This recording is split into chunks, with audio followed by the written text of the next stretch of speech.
आप कहते हो ना हमारा जीवन परिवर्तन है, तो परिवर्तन क्या किया? बहुत बड़ा क्वेश्चन है। हमारा जीवन परिवर्तन है तो परिवर्तन क्या किया है? तो देह भान से आत्म अभिमान की बात है। देह भान से स्वमान स्वर आज अधिकारी बने तो चेक करो, ज्ञान स्वरूप बना हूं या ज्ञान सुनने और सुनाने वाला बनाऊं। आईना देता है बाबा हमको, मुखड़ा देख ले प्राण। ज्ञान अर्थात नॉलेज, नॉलेज का प्रैक्टिकल रूप है। नॉलेज को कहते हैं knowledge is light, knowledge is might. तो ज्ञान स्वरूप बनना अर्थात जो भी कर्म करेंगे वो लाइट और माइट वाला होगा। ज्ञान स्वरूप किसको कहेंगे? कौन बनाए ज्ञान स्वरूप?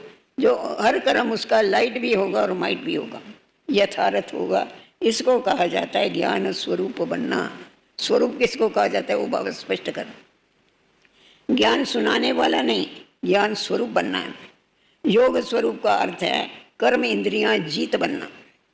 हर कर्म इंद्री पर स्वराज अधिकारी, इसको कहा जाता है योग अर्थात युक्ति युक्त जीवन। ऐसे अगर ज्ञान योग का स्वरूप है तो हर गुण की धारणा ऑटोमेटिकल होगी। जहाँ ज्ञान योग है, योग युक्त है, वहाँ गुणों की धारणा ऑटोमेटिकल होती है। सेवा हर समय ऑटोमेटिक होगी। समय अनुसार चाहे मनसा सेवा करे, चाहे वाचा सेवा करे, चाहे कर्मणा सेवा करे, चाहे स्नेह संबंध में करे, सेवा भी हर समय अखंड उनकी चलती रहेगी। संबंध संपर्क में भी सेवा होती है। मानो कोई आपके भाई या बहन ब्राह्मण परिवार में थोड़ा सा मायूस है, थोड़ा पुरुषार्थ में डल है, कोई संस्कार के वश है, ऐसे संपर्क वाली आत्मा को आपने उमंग उत्साह दिलाया, सहयोग दिया, स्नेह दिया, ये भी सेवा का पुण्य आपका जमा हो गया। ये तो सबसे बड़ा पुण्य है ना। कोई मूर्छित को तुम सुरजीत कर डालो, गिरे हुए को उठाना, ये पुण्य गाया जाता है।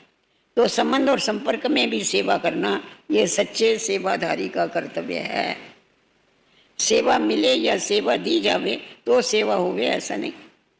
जो सेवा का स्वरूप बने हुए हैं उनको सेवा मांगनी नहीं पड़ती है। हमको कोई सेवा बोले तो हम करें, उनके श्वासोश्वास सेवा है। मनसा सेवा, वाचा सेवा, कर्मणा सेवा, संबंध संपर्क में सेवा ऑटोमेटिक होती रहे।